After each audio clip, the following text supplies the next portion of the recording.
What's my next case, Sergeant? Let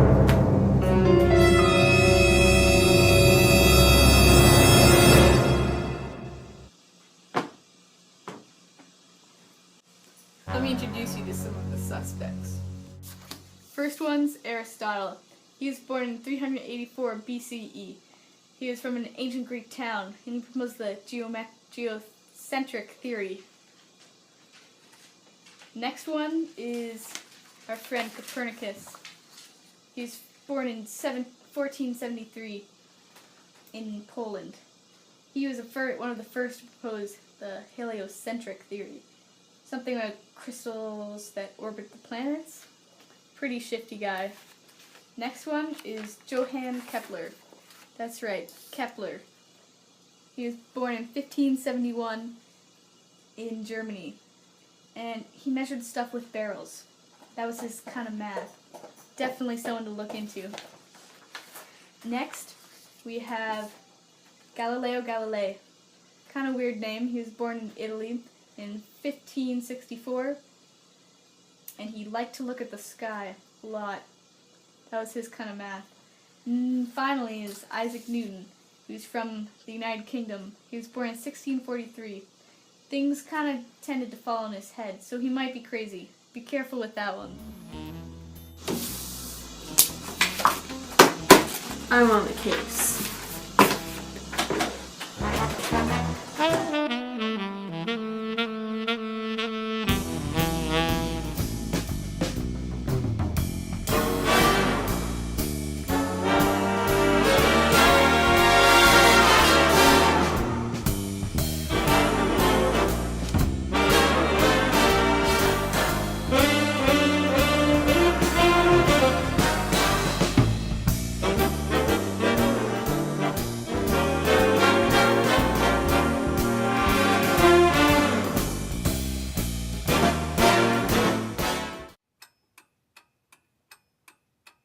Aristotle, I've got some questions for you regarding the scientific revolution. Did you not propose the geocentric theory?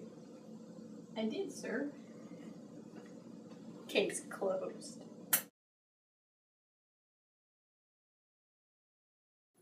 So, Copernicus, would you like to elaborate on your theory for us? My heliocentric theory? Of course. Well, you see, it's very similar to the geocentric theory, except the sun becomes the center of the universe, and the Earth orbits around the sun, and the moon orbits around the Earth. It's very similar, though, and the Earth still travels in a spherical orbit. Counselor Trent! Oh no, don't let them in! They're sure to kebab me. I have to go hide. 1 minute!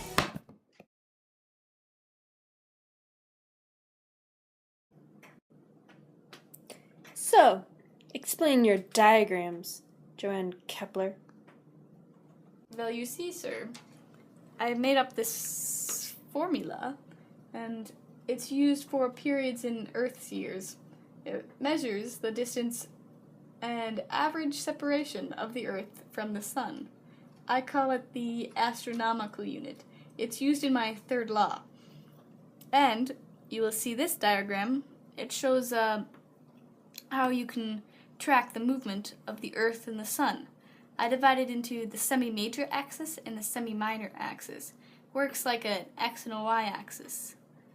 You see on this diagram, we see how the Sun must be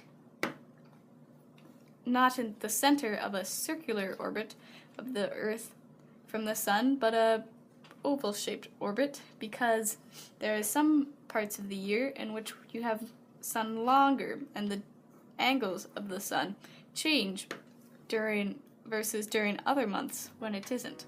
That's how I came to the conclusion that the Earth orbits the Sun like a oval.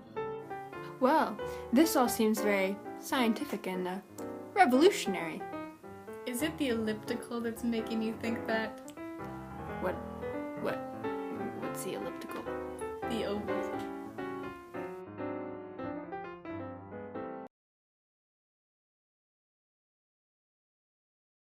Galileo Galileo.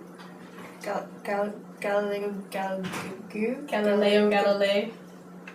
Well, were you, Galileo, the founder of the modern experimental science or not? Well, you see, I have this telescope so I can look at the sky, and it's very good, and I use it a lot. I take good notes. Galileo, is it true that the mathematical properties of the phenomenon meant that the physical model was wrong? Well, like I said, I like to use my telescope and I measure things, and I noticed that everything can be measured, and it makes me come to the conclusion that everything has a mathematical reason to it. So therefore, yes, I like to use my telescope. Case closed.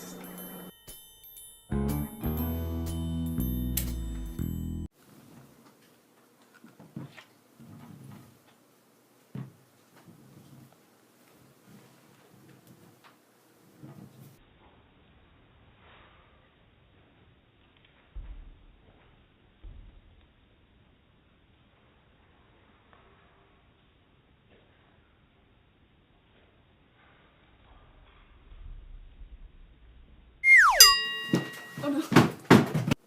So, I hear you've made quite the contribution to science. Oh, I have. Let me tell you about my 3 laws of motion. The first law is that a body will continue in a state of rest or of uniform motion in a straight line until compelled to change its state by some external force impressed upon it. The second law, every change of motion or acceleration of a body is directly proportional to the force that makes the change. The third law, to every action there is always an equal and opposite reaction. Pretty good laws, right? I've cracked this case. Here's my conclusion. They're all guilty of the scientific revolution. Good work, Detective Jones. Case closed. Let's go get some tea.